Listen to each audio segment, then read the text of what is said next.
Terakhir kali Puma bikin sepatu basket budget itu adalah Puma Triple, udah gue review. Terus setelah itu lama tuh nggak ada lagi tuh sepatu basket budget dari Puma. Tapi akhirnya tahun ini keluar nih yang satu ini. Cakep siluetnya.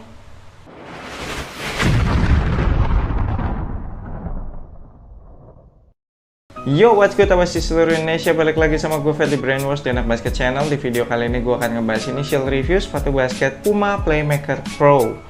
Sepatu ini dibanderol dengan harga retail 1,4 juta. Ada banyak colorway yang udah hadir di Indonesia. Nanti gue akan tampilin di layar di sini biasanya. Terus ada satu colorway itu yang collab sama Smurf. Gue nggak tahu apakah anak-anak kids zaman now tahu apa itu Smurf gitu. Babies come from eggs and eggs come from birds. Smurf, si makhluk kecil-kecil biru itu.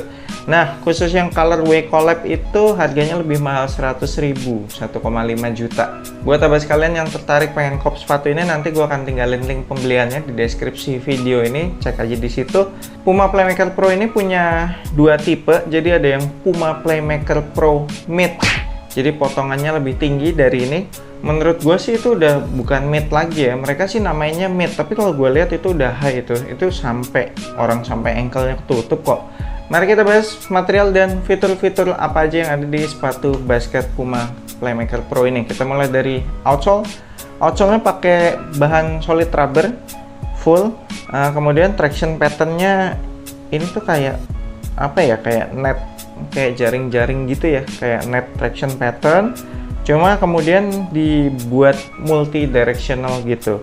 Dan kalau gue dorong-dorong traction patternnya keras sih, cuma kayak apa ya, kayak kurang dalam-dalam gitu. Jadi gue nggak tahu apakah durable, bakalan awet untuk penggunaan outdoor. Kalau dari segi kerasnya keras, tapi dari segi kedalaman tractionnya ini agak-agak dangkal sih. Ada kayak lekukan gitu di tengah-tengah outsole-nya, baik yang bagian forefoot maupun di bagian heel. Gue cukup yakin ini bukan flex groove, karena kalau flex groove harusnya dia lebih ke horizontal. Ini kan garisnya vertikal gitu ya. Jadi kayaknya memang untuk kontur kaki aja kali supaya lebih enak. Lanjut ke midsole-nya, mereka pakai teknologi cushion yang dinamakan Pro Foam. Jadi ini mirip-mirip kayak yang ada di Puma TRC Blaze Court. Cuma bedanya kalau yang di Puma TRC Blaze Court, setahu gua Pro Foam Plus. Jadi ada tanda plusnya. Kalau ini Pro Foam doang nih. Jadi kayaknya ini Pro Foam versi budget. Kalau yang di Puma TRC Blaze Court itu sih enak banget cushioning Pro Foam Plus-nya. Kalau gua pencet-pencet, harusnya sih nggak keras ya. Ada empuknya dikit, terus ada kesan bouncy-nya sih kalau dipencet-pencet ya. Lanjut ke bagian upper, ini ada multiple layering material. 90%-nya sih mereka pakai material mesh. Kemudian 10%-nya itu ada synthetic leather di beberapa area untuk menunjang support sih kalau gue ngelihatnya. Terus ada fuse overlay juga. Fuse overlay-nya tuh ada di sekitaran toe box. Terus di bagian samping juga ada, di bagian lateral. Sedangkan kalau material synthetic leather-nya tuh ditempatkannya kayak di bagian samping-samping gitu, kayak untuk side wall gitu, emang lebih ke support sih. Terus di bagian heel nih kelihatan di sekitaran punch hole, lubang tali itu juga ada.